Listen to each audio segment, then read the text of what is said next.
Hola amigos, qué gusto estar con todos ustedes nuevamente en una edición más de Clínica 123 SB. Soy Héctor Mancía y el día de hoy vamos a estar platicando acerca de hipertiroidismo. Vamos a tener una plática muy amena, una conversación muy agradable con la doctora Jacqueline Reyes, quien es endocrinóloga. Ella tiene mucha información para nosotros al respecto de este tema y toda esta información llegará hasta usted después de esta presentación. Clínica 123 SB, tu espacio especializado en salud, vida, bienestar, alegría y armonía. Acá encontrarás información, comentarios, invitados, entrevistas, tips, promociones, todo lo que necesitas para contar con mucha salud y bienestar para ti y tu familia. No te pierdas nuestro podcast semanal y está pendiente de nuestras redes sociales en el Instagram y YouTube de Clínica 123 SB. Desde ya, muchas gracias por esos likes, por esos compartidos, por esos comentarios que usted nos regala. Recuerde que nos encuentra como Clínica 123 SB en Instagram y no se olvide de buscarnos como Representuarte en Facebook, en X, en YouTube, en Spotify y en Amazon Music. Además de estar como Representuarte SB en TikTok. Cada vez que usted nos da un like, cada vez que usted nos da un compartido, cada vez que nos regala un comentario, pues usted hace que esta información llegue a más y más y más personas. Dicho lo anterior, hoy sí, pasemos a la píldora del conocimiento. Curiosidades, datos que no sabías. El cuerpo humano, la ciencia y la medicina es muy sorprendente. Conozcamos más en la píldora del conocimiento en Clínica 123 SB. Hoy en la píldora del conocimiento vamos a estar hablando acerca de algunos datos sobre el hipertiroidismo. Aunque la tiroides está en el centro de todo el problema, el hipertiroidismo puede afectar a todo el cuerpo, incluyendo el corazón, los huesos, los ojos y el estado de ánimo. Existen diferentes tipos de hipertiroidismo, siendo la enfermedad de Graves la causa más común. Algo a tomar en cuenta es que las mujeres tienen más probabilidades de desarrollar hipertiroidismo que los hombres. Y si no se trata, el hipertiroidismo puede llevar a problemas cardíacos graves como arritmias, insuficiencia cardíaca y coágulos sanguíneos, así como osteoporosis. En cuanto a sus causas, algunas como la tiroiditis pueden desaparecer por sí solas, mientras que otras, como la enfermedad de Graves, tienden a empeorar con el tiempo. Por último, el hipertiroidismo puede causar ansiedad, nerviosismo e irritabilidad. Con toda esta información como preámbulo, hoy sí, pasemos a la plática del día de hoy. Bienvenidos a nuestra clínica. En estos momentos, damos paso a la plática con nuestro profesional de salud invitado. Conoce más de su especialidad y temas importantes que nos interesan. Iniciamos la charla con nuestro invitado de hoy. Como les habíamos comentado en la presentación del espacio, el día de hoy vamos a estar conversando con la doctora Jacqueline Reyes, quien es endocrinóloga y pues tiene mucha información para nosotros en esta ocasión. Doctora, gracias por estar con nosotros. Hola, mucho gusto. Don Héctor, le puedo decir don Héctor. Me puede decir Héctor, me puede decir don Ah, Héctor, me puede decir María, como usted quiera. ok, Nosotros es un placer tenerla con nosotros. gracias. Mucho gusto, don Héctor. Gracias por la invitación. Gracias por tomarme en cuenta para hablar de un tema tan interesante como el hipertiroidismo. Gracias a usted por el tiempo que nos está regalando, doctora. Y ya que mencionamos el tema, ¿qué le parece si empezamos definiendo precisamente qué es eso? ¿Qué es hipertiroidismo? Bueno, el hipertiroidismo deriva de la composición de dos palabras, hiper, que es el exceso de función, y tiroidismo, pues de la tiroides. Entonces, por su definición, es un exceso de producción de hormonas por parte de la glándula tiroidea, que en pocas palabras vendría a ser que la glándula produce más de las hormonas que el cuerpo necesita. Estas hormonas pues van a regular muchas partes de nuestro metabolismo, como bien lo dijeron en la introducción, entre las que principalmente se va a ver involucrada la función de nuestro corazón, la función de nuestro hueso o la calidad del hueso, el metabolismo de las grasas, de los azúcares y de las proteínas, y también los niveles de energía tanto a nivel cerebral como corporal. ¿Qué viene a causar toda esta situación del hipertiroidismo? Pues hay muchas causas realmente, pero en el 90% de los casos esto se debe a enfermedad de Graves. La enfermedad de Graves es una enfermedad que se describió hace muchísimos años, la describió un médico, bueno, fueron un grupo de médicos que su apellido es Graves y por eso toma su nombre, pero en realidad hace alusión a un hipertiroidismo que está causado por una respuesta autoinmune, es decir, que las propias defensas del cuerpo atacan a la glándula tiroides. Ella se inflama y suelta sus hormonas, aunque el cuerpo no lo necesite. Luego existen otras causas como el adenoma tiroideo, es decir, un nódulo que tiene un exceso de función que no se puede regular por vías naturales. Y la otra causa más frecuente es el bocio multinodular tóxico. Eso, en pocas palabras, significa que hay múltiples nódulos alrededor de la tiroides y estas provocan que haya una liberación no regulada de hormonas tiroideas. ¿Cómo me puedo dar cuenta si estoy teniendo problemas en la tiroides? ¿Qué tipo de síntomas puedo experimentar o qué debería hacer? Pues lo más común es que los pacientes comentan que tienen episodios de temblor en las manos, que es muy obvio, digamos, es fácilmente perceptible por ellos o por sus familiares.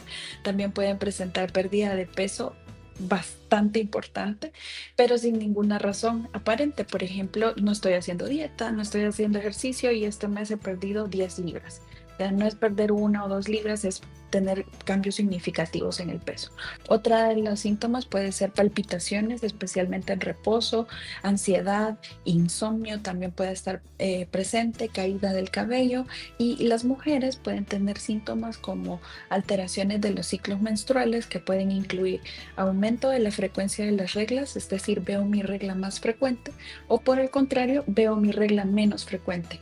Hay otros pacientes que tienen ausencia total de la menstruación y en algunos casos que son más leves, lo único que las mujeres pueden reportar es infertilidad.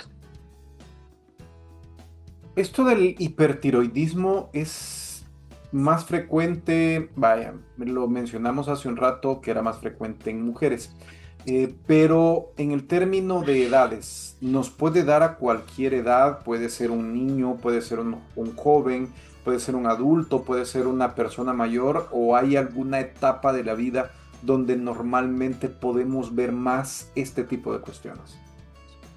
Pues realmente puede aparecer a cualquier edad, desde la niñez hasta la vejez. Estamos hablando de adultos mayores de 65, 70 años. Pueden presentarla y de hecho los grupos etarios que salen de la edad adulta habitual, por ejemplo, decir entre 20 y 50 años, que es el grupo de edad más frecuente, los grupos que están afuera de esas edades sí son de afectación mucho más severa y en ocasiones mucho más difícil de tratar. Entonces, estas personas sí tienen que tener un control mucho más rápido o mucho más cercano para lograr controlarlas y para mantenerlas estables. Pongamos pausa un momento y retrocedamos un poquito para que subrayemos y que nos dé a conocer, doctora, cuál es la función de la tiroides, porque posiblemente muchas de las personas que nos estén escuchando o viendo no tengamos claro, ya sé que existe, ya la he escuchado, pero ¿qué hace? O sea, no es lo mismo que decir, mira, el estómago digiere, los pulmones te hacen respirar, los ojos te hacen ver, pero ¿qué hace la tiroides por vos? Ok, la glándula tiroides es una glándula muy chiquitita que está en el cuello de todas las personas. Claro, pueden haber algunas anormalidades congénitas en las que está porciones de la tiroides afuera, pero en el 99% de las personas está en el cuello. Es una glándula que produce unas hormonas que se llaman triiodotironina, o la podemos encontrar como T3, y tetraiodotironina, o como T4.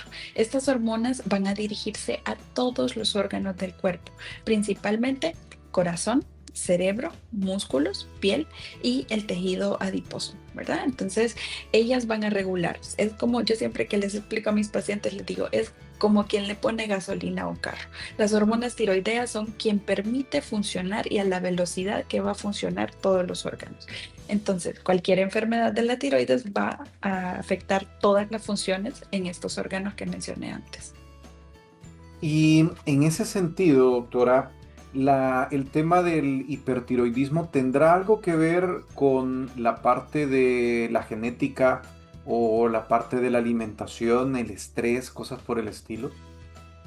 Bueno, esa es una pregunta bastante interesante y que muy frecuente se hace en la consulta. Sí existe posibilidad de que haya un tipo de herencia, ya que la mayor parte de las enfermedades de la tiroides es autoinmune. Entonces, si mi mamá o si mi papá tienen una enfermedad que afecta a la tiroides, yo tengo una probabilidad de tenerla. O si por el contrario no es una enfermedad tiroidea en sí, pero es una enfermedad autoinmune como artritis reumatoide, lupus y demás, sí puedo tener yo la probabilidad de tener enfermedad tiroidea. Em, ¿Qué otra pregunta me hizo? No me recuerdo. Sí, se puede Estábamos heredar y la alimentación. estábamos hablando acerca de la edad, la alimentación, la parte Ujú, genética, por ahí ujú. vamos. Ok, la edad. Sí, es un grupo bien descrito. El 80-85% de las personas que tienen enfermedad tiroidea y que se manifiesta es entre los 20 y los 50 años de edad, con una frecuencia mayor para mujeres que para hombres. Esto se debe al papel que tienen los estrógenos en nosotras las mujeres. Y la alimentación, pues esta es una pregunta que se hace muy frecuentemente y que a lo largo de la historia siempre ha generado mucha controversia, pero hasta la fecha no existen reportes concluyentes de que haya alguna causa precisa de alimentación que modifique la función en la tiroides. Lo único, esto sí es muy importante recalcarlo, es que las dietas bajas en yodo pudieran provocar que nuestra tiroides tenga una propensión a formar nódulos y a tener enfermedades como hipo o como hipertiroidismo. Pero en el país, pues no se ha reportado que haya deficiencia de yodo hasta la fecha, aunque puede ser que las áreas más alejadas del mar sí tengan cierta deficiencia, especialmente si no se consume mucha sal. A lo largo de varias entrevistas con distintos médicos por distintas afecciones y todo, algo que yo me he fijado mucho es que el tema del estrés y el sobrepeso suelen tener impacto prácticamente en todas las enfermedades. Ujú. Normalmente las agravan. ¿Es el caso también del hipertiroidismo? ¿Tiene algún impacto el estrés de la vida diaria y el sobrepeso en él? Pues sí, la verdad que sí. Hasta la fecha, ya que se ha estudiado mucho el impacto que tiene especialmente el sobrepeso y la obesidad, se sabe que el tejido adiposo no es un tejido inerte, es decir, que sí tiene la capacidad de soltar algunas citocinas o productos inflamatorios que van a proveerle al cuerpo la capacidad de desarrollar algunos anticuerpos y que esto conlleve a enfermedades autoinmunes o que estas citocinas, o sea, sustancias que generan inflamación, estén presentes y van a inflamar otros órganos o tejidos vasculares, cardíaco, tejido cerebral o hasta nuestra misma tiroides. Y tiene mucho sentido con esto sostener que las enfermedades tiroideas van a ser más comunes en poblaciones que tengan sobrepeso u obesidad. El papel del estrés es mucho más controversial porque el estrés no es algo que esté estandarizado, o sea, yo no puedo decir mi estrés es igual al estrés de esta persona, porque son diferentes las situaciones que nos van a provocar estrés a ambos. Pero sí se ha visto que un ambiente que es estresante para un individuo puede provocar un aumento de la frecuencia de las enfermedades tiroideas. Hace un rato estábamos hablando acerca de que las mujeres pueden llegar a ser más tendientes al tema ¿cómo se llama? Del hipertiroidismo. Me mencionaba un poquito del estrógeno. Eso haría que mujeres en edad temprana o más tarde, cuando ya no están en ese periodo, pudieran bajar significativamente sus niveles y no padecer de hipertiroidismo. Pues realmente se ha tratado de estudiar muchísimo por qué nosotras tenemos la propensión a enfermedades autoinmunes, porque aquí ya entramos en un aspecto de enfermedades autoinmunes en sí, no solo en enfermedades tiroideas. Y sí se ha visto que existen componentes hormonales que principalmente serán los estrógenos que influyen en el desarrollo de autoinmunidad. Entonces, nosotras tenemos este factor estrogénico que en ocasiones protege, pero en ocasiones no protege. Entonces, en el momento de mi edad fértil, como bien lo dices, entre mis 18, 20 hasta mis 50 años, que es el promedio de la edad de la menopausia, es mucho más probable que yo tenga estas enfermedades. Además de esto, hay otro periodo que no se puede olvidar, que es el periodo del embarazo y el puerperio. ¿Verdad? El embarazo y el puerperio son periodos en los que nuestras hormonas se ven disparadas en todos de todo tipo, y que este es un momento en el que de hecho existe la posibilidad de que las enfermedades tiroideas preexistentes detonen o que se controlen, que dejemos de necesitar medicamentos, o por el contrario, una mujer que previamente se conocía sana, durante el embarazo o durante el puerperio, desarrolle o manifieste una enfermedad en la tiroides. Es muy frecuente y de hecho es un motivo por el que todas las mujeres durante el periodo del embarazo deberían de tener pruebas tiroideas. Vaya, en ese momento pongámosle pausa y le voy a hacer dos preguntas al respecto. Me voy a Ok, poner primero en los zapatos de una mujer embarazada. Voy a un ok. control y en el control sale, mire, usted está padeciendo de la tiroides. Y ella dice, no, pero mire, yo nunca había padecido de la tiroides.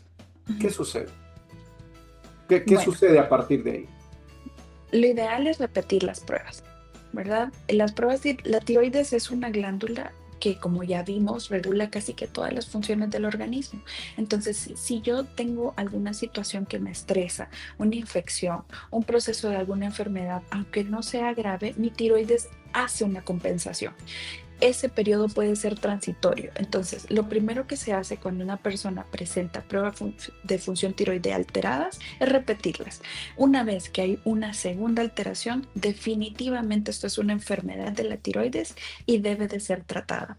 En el caso de una mujer embarazada, eso no puede esperar mucho tiempo, porque dependiendo de la edad gestacional en la que se encuentre, si es en el primer trimestre, existe el riesgo de que las hormonas tiroideas que la mami produce pasen directamente al feto.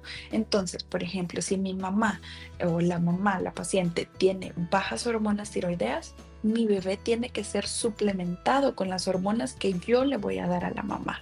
En cambio, si tiene un exceso de hormonas tiroideas, eso puede provocar que el bebé en el primer trimestre del embarazo tenga ciertas manifestaciones como alteraciones en la formación de su sistema nervioso central o su sistema cardiovascular.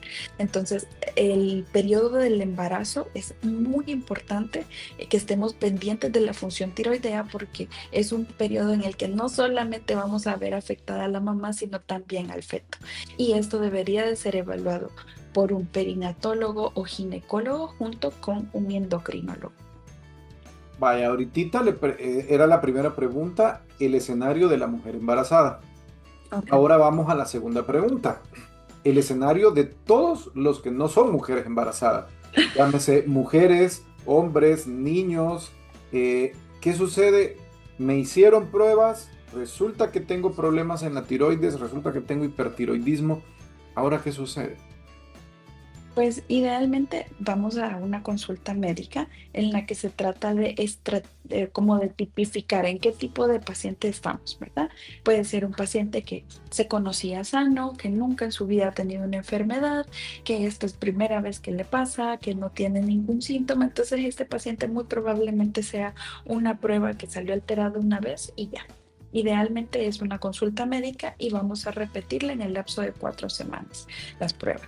En cambio, un paciente que trae manifestaciones clínicas evidentes como las que mencioné antes, o que de paso tenemos algo que se conoce como orbitopatía, esto significa que los músculos de la órbita están empezando a tener alteraciones y vemos algo que se conoce como exoftalmos o protrusión de los globos oculares, eso va a necesitar que yo corrobore rápidamente la función de las pruebas de ahorita y aparte de eso hacer otras pruebas inmunológicas que me van a permitir a mí establecer el diagnóstico de enfermedad de Graves y tratar a mi paciente mucho más rápido, porque en esos casos precisos el tiempo sí es oro y el tiempo puede involucrar no solo la persistencia de la alteración de las pruebas tiroideas, sino que también un deterioro que puede ser persistente, permanente a lo largo de la vida de la función visual y en ocasiones muy severas involucra hasta la pérdida de la visión. Ahorita ya se me adelantó en una pregunta. Normalmente el ser humano, el salvadoreño y la persona generalmente, si no me duele, ahí vamos, ahí démosle, aguanto, vamos a ver qué pasa. Y la siguiente pregunta era, ¿qué pasa si estoy sintiendo síntomas, estoy sintiendo problemas como los que usted está diciéndome hace un rato que hablábamos de pérdida de peso, de pérdida de cabello, no veo reglas, pues, y posiblemente vaya por ahí, pero como no me duele, no hago nada. ¿Qué pasa? Bueno, eh, lastimosamente es nuestra cultura, ¿verdad? Consultar hasta que algo se descompensa, se arruina o ya no funciona. Entonces, en esta situación, lo ideal sería que si yo tengo mis síntomas, pues, por la simple y sana curiosidad, hacerme unas pruebas tiroideas. Consultar con mi médico de atención primaria o si yo tengo el acceso a un endocrinólogo, sería lo ideal, ¿verdad? Y poder descartar así que hay una enfermedad. Porque, como mencionamos antes, la función de las hormonas tiroideas no solamente va a afectar a las partes como quien diga mi peso, que me siento débil, cansado, sino que afecta a nuestro corazón. Y nuestro corazón a las hormonas tiroideas excesivas va a responder, uno, acelerando su frecuencia cardíaca y dos, aumentando su presión arterial. Esto con el tiempo, o sea, con meses de mantenerse así, va a provocar que mi corazón se vaya haciendo mucho más grande y este aumento de tamaño del corazón provoca que la sangre se estanque y que se vaya acumulando en los pulmones, lo que va a llevar poco a poco a algo que se conoce en la actualidad como falla cardíaca. Además de esto, el estímulo crónico de las hormonas tiroideas en el hueso provoca osteoporosis, lo que podría condicionar una propensión a fracturas. Entonces, estamos hablando de que ya son situaciones que involucran un cambio en mi vida que va a ser permanente y muchas veces discapacitante. Ahora vámonos a esa pequeña porción de la población que tiene, digamos, los recursos y sobre todo la conciencia y la voluntad. Ay, me acabo de dar cuenta de esto, voy a ir, me hacen los exámenes, tengo esto, y entonces viene cuál sería el tratamiento. Y la pregunta normal de cualquier individuo, ¿esto es curable? ¿Me voy a curar en algún momento? El tratamiento depende de la causa. Hablemos primero de la enfermedad de Graves, que es una de las más frecuentes. Entonces, esta se trata con medicamentos que se conocen como drogas antitiroideas, son pastillitas. Funcionan bloqueando la secreción de hormonas tiroideas por parte de la glándula y se van titulando paulatinamente a lo largo de todo el tiempo que vamos a tratar al paciente. Generalmente se mantienen por 18 a 24 meses, que es el tiempo que dura el ataque autoinmune hacia la glándula tiroidea, y una vez que este pasa y la función tiroidea ya se regula por sí misma, los medicamentos pueden suspenderse. Sucede aproximadamente en el 50% de los casos. Entonces, ¿qué pasa con la otra mitad de pacientes que tienen enfermedad de Graves? Ellos ya entrarán a un protocolo de terapia definitiva, conocemos nosotros. ¿Qué quiere decir esto? Pues yo le voy a quitar la glándula tiroides de alguna de dos maneras que existen en la actualidad. Una es la cirugía. Nos sometemos a una cirugía que se llama tiroidectomía, en la que se extrae la glándula tiroides y obviamente si no hay tiroides, pues no hay hiperfunción de la misma. Y la segunda es la terapia con yodo radioactivo. En esa terapia lo que hacemos es dar una dosis de yodo que provoca que la glándula tiroides deje de funcionar paulatinamente. Y con el tiempo, la mayoría de los pacientes pasan de tener hipertiroidismo a tener hipotiroidismo. Entonces, esa es una situación que a mí también me gusta mencionarle a los pacientes. Mire, no es que lo vamos a quitar las enfermedades realmente, sino que vamos a hacer un cambio de hipertiroidismo, que es muy deleterio para el cuerpo, que es grave y que en ocasiones severas puede ser mortal, a hipotiroidismo, que es un poco más sencillo de controlar con levotiroxina, que es más estable su tratamiento y no cambia a lo largo de la vida. Entonces son dos alternativas. Ya, si tenemos otra causa de hipertiroidismo como el adenoma tóxico, ese es un tumorcito chiquitito que produce hormonas en exceso. Entonces, tratamiento definitivo, los que mencionamos: cirugía para quitar el adenoma o yodo radioactivo a dosis más bajas. Y el bocio multinodular pues tiene la misma alternativa que el adenoma tóxico. Existen otras causas que se mencionan también, como la tiroiditis. Esa no la había mencionado antes, pero la tiroiditis es una inflamación transitoria de la glándula tiroides. Entonces, en estos casos generalmente no hay tratamientos como muy permanentes, sino que se vigilan los síntomas del paciente, y dependiendo de esto se dan drogas antitiroideas acompañado de bloqueadores de los síntomas del hipertiroidismo, o simplemente vigilancia hasta que el periodo de inflamación resuelva. Muy bien, entonces, muchas gracias, doctora. Gracias por toda esta información que usted nos ha regalado en esta edición de Clínica 123 SB. Quisiera molestarla si nos pudiera regalar sus redes sociales, dirección, número de contacto, ¿dónde pudiéramos accesar a usted? Bueno, mis redes sociales, estoy en Facebook como doctora Jacqueline Reyes Flores, endocrinóloga. En Instagram me pueden encontrar como @endocrinología.sb. Mi consultorio está ubicado en la Torre Humana, aquí en Avenida La Capilla, número 101, en la colonia San Benito, en el piso 16, consultorio 1608. Para agendar consulta sería al teléfono 2566-1939. Muchas gracias, doctora. Gracias definitivamente por todo el tiempo que nos ha regalado, y a ustedes, mis amigos, los invito a que pasemos a la vitrina del día de hoy. La información es poder, y gracias a esta información puedes aprender a cuidar aún más tu salud y la de los tuyos. En la vitrina de Clínica 123 SB. Hoy en la vitrina vamos a platicar acerca del hipertiroidismo, y pues es muy fundamental seguir un tratamiento médico adecuado con respecto a esto. Practicar técnicas de relajación como la meditación, yoga o respiración profunda para reducir los niveles de estrés y de ansiedad es algo muy importante, ya que estos pueden empeorar los síntomas. La cafeína puede aumentar la frecuencia cardíaca y la ansiedad, por lo que se recomienda evitar bebidas como el café, té y refrescos con cafeína. Fumar puede empeorar el hipertiroidismo y está asociado con problemas oculares graves, especialmente en la enfermedad de Graves. Por último, seguir una dieta saludable y equilibrada es básico, baja en yodo y rica en selenio. Todo esto pues puede ayudar a controlar los síntomas y mejorar la función tiroidea. Muchas gracias por la atención que nos ha regalado, gracias por la atención brindada, y los esperamos en una próxima edición de Clínica 123 SB. Soy Héctor Mancilla, hasta la próxima. Chao. Aquí finalizamos. Ha sido un gusto saber que nos escuchaste. Esperamos haberte dado la información que deseabas saber sobre tu salud y bienestar.